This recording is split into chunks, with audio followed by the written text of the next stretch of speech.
지연님, 제가 중고도 많이 써봐서 알고 있습니다. 엄마라는 직업 자체가 큰 보살입니다. 공부한 덕분에 에너지를 하루 지친 가족에게 밝게 나눌 수 있어 단학을 놓치지 않게 됩니다. 보살의 직업이니 에너지 채우기. 그렇죠. 집에 왔는데 엄마가 우울해 있다. 엄마가 되게 우울증 있는 분도 계시잖아요. 어머니 중에. 그러니까 보살인데 활기를 못 주죠. 가족들한테. 오히려 엄마 걱정해야 되고. 또 집에 가면 우리 집은 되게 우울하고 싸움하고 이렇게 뭐 이렇게 그런 그걸 상상하면서 들어오는 아이라는 게 그런 집이 있지 않겠습니까? 근데 정말 부모님들이 각성해야 됩니다. 긍정적으로 애들을 맞아줄 수 있고, 예. 지친 그 자녀와 지친 뭐 이렇게 남편이나 아내를 치유해줄 수 있는 에너지를 좀 불어넣을 수 있는 나눠줄 수 있는 이게 본인 가족한테 안 아까운데 남도 가족이라고 좀 넓게 생각해 보십시오. 아까 뺏겼어도 너무 가족한테는 안 그럴 거잖아요. 좀 뺏겨도 예. 아프다면 주물러도 주고 내가 이렇게 에너지도 나눠주고 할 텐데 가족만은 못해도 좀 에너지가 나가더라도 알게 모르게 나가더라도 저도 그런 마음 먹으니까 그다음부터는 별 신경 안 쓰이더라고요. 예. 내가 보살인데 보살이 주 업무 보살로 이렇게 왔는데 공부하려고 왔는데 안 나눠준다는 게 말이 되나 하고 이렇게 여러 보시가 있습니다. 기본기님 감사합니다. 지연님 아이쿠 글이 올라갔네요. 예, 기본기님 기운 수련 단학 공부 자체를 알기 전에도 항상 몸이 힘들고 고단해지기 쉬워도 하루 자고 일어나면 기운이 많이 회복돼요. 되는데 제가 주변 기운에 많이 동화되는 타입이라고 봐도 되나요? 네, 그럴 수 있는데 그전에 자고 나시면 정화되는 건 알겠지만 강화를 어떻게 시킬 거냐 이걸 몰랐는데 단학을 하시니까 이제 내가 내 스스로 기운을 강화할 수 있겠구나. 그래서 남한테 안 치이고 다녀야지, 안 뺏기고 다녀야지. 뺏기더라도 금방 채워버려야지. 이걸 아신 거죠. 그러니까 단학도 활용하세요. 예. 단학 힘들다 이러지 마시고 다른 식으로 채울 길은 없습니다. 그러니까 주무셔야 되는데 그거 그럴 때마다 그렇게 뭐 잠만 자서는 뭐 잠보대고 끝나죠. 우리는 뭔가 더 배우고 일하려고 더 겪어보고 현상계를 더 탐험하고 많은 경험치를 쌓으려고 왔습니다. 많은 책을 보고 고전을 보고 또 새로 나온 그런 변화하는 세계를 또 보려고 왔기 때문에 더 많이 탐험하세요. 근데 육바라밀로 가만히 현상계를 지켜봤더니 오히려 악해지고 끝나더라. 그러면은 그 사람 영적으로 마이너스죠. 영적으로 플러스 되게 경험이라도 플러스 되게 하려면 어떻게 해야 되나 육바라밀로 탐험을 하시기 바랍니다. 단학은 에너지를 채우는 탐험을 더 잘하기 위해서 더 진화하기 위해서 깨어있으면 정신이 흐리멍덩해서는 뭐 단학을 해도 뭐 육바람이 들어가죠. 선정바람이 들어가죠. 육에서도 인의예지 신경이 있잖아요. 깨어서 하라고 그러잖아요. 그러면 아니 그 인의예지 신이 뭡니까? 참나의 공식인데 참나를 안 만나고 공식을 펼쳐낸다?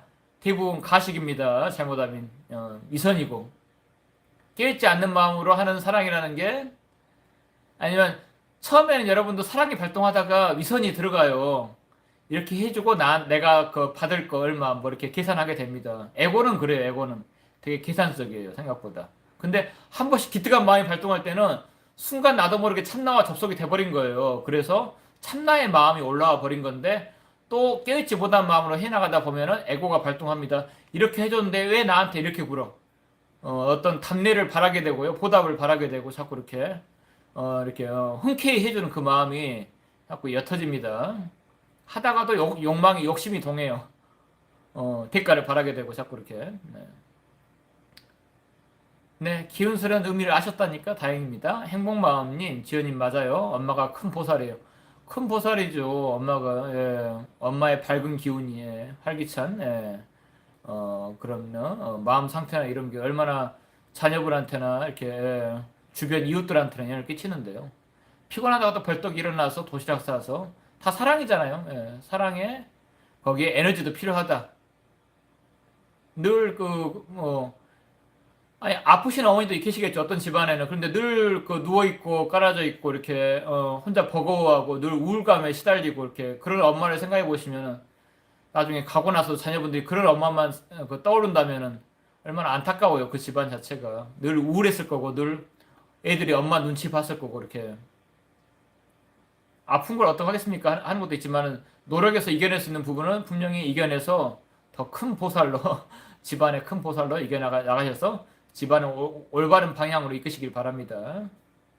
또 그런 자녀가 더 밖에 나가서 더 좋은 보살도를 하겠죠. 예. 긍정의 에너지를 좀 나눠주고 하겠죠. 남도 가족이라고 생각할게요. 예. 좀 차등은 있습니다. 본인 가족만큼은 그렇게 안 대해져요. 유교는 명확하게 그걸 압니다. 유교는, 네. 부자, 유친, 부자 간에는, 혈육 관계니까 친함이 우선이다. 그러니까 다 나눠줘도, 우리가 이렇게, 뭐, 기운이든, 뭐, 이렇게, 뭐, 재물이든 다 나눠주잖아요. 안 아까운 마음으로. 근데 군신 관계는 남이잖아요. 군신, 유의. 의리가 먼저다. 그들, 정의로움이 먼저다. 사회생활에서는 정의롭냐 아니냐가 더 먼저입니다. 친함보다는. 그래서 부당한 명령 함부로 하시면 안 돼요. 예. 밑에 직원들이 반발할 겁니다. 계속 강요하면은 뭐 투서를 할 수도 있고 그렇습니다. 고발을 할 수도 있고 공익 제보가 있죠. 예. 공익 차원에서. 그러니까 그쪽은 의로운 관계, 의가 먼저인 관계. 부부 유별, 부부도 남인데 그럼 의로움이냐? 그게 아닙니다. 부부는 파트너십. 분별, 빨리 어떤 역할을 누가 더 잘 수행하냐 판별해가지고 유교가 냉정해요. 냉철하게 양심을 에고의 속성을 잘 아는 겁니다. 깨어있는 그 마음이라 하더라도 에고 차원에서는 분명히 혈연 관계하고 가족 관계하고 아닌 걸 구분합니다. 그래서 부부는 파트너니까 빨리 역할 분별을 빨리 해라. 분별이라는 건 지혜잖아요. 지혜로 어떤 역할을 누가 더 잘하는지를 빨리 분별해서 자기 역할을 수행할 뿐 애들을 키워야 되니까 남편이 살림을 잘하면 남편이 살림을 하면 되는 거고, 예. 아내가 바깥일을 잘하면 밖에 사회활동을 하면 되는 거고. 요새는 뭐 그런 구별도 거의 사라졌죠. 그래서 본인 잘한 걸 하시면 돼요. 역할 분배를 빨리 해서. 부모 유신, 부모 간에는 신뢰 관계가 먼저다. 법끼리는 신뢰 깨지면 끝이죠. 예. 그렇잖아요. 얼마나 잘 압니까? 이 사람의 도리를. 근데 묵자 이런 양반이 나와가지고 겸해설이라고 두루 사랑하라. 그래서 동양의 예수로 이렇게 칭해지죠. 예수님하고 뭐 비할 바도 아닌데 묵자는 낮은 레벨이 낮습니다.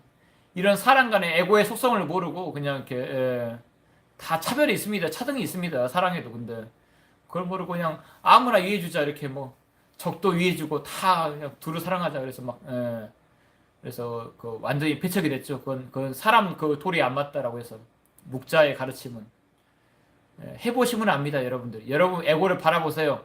가족 대할 때하고 사랑이라 하더라도 남 대할 때하고 다릅니다. 흔쾌히 안 나가는 게 남이고 흔쾌히 나가는 게 가족입니다.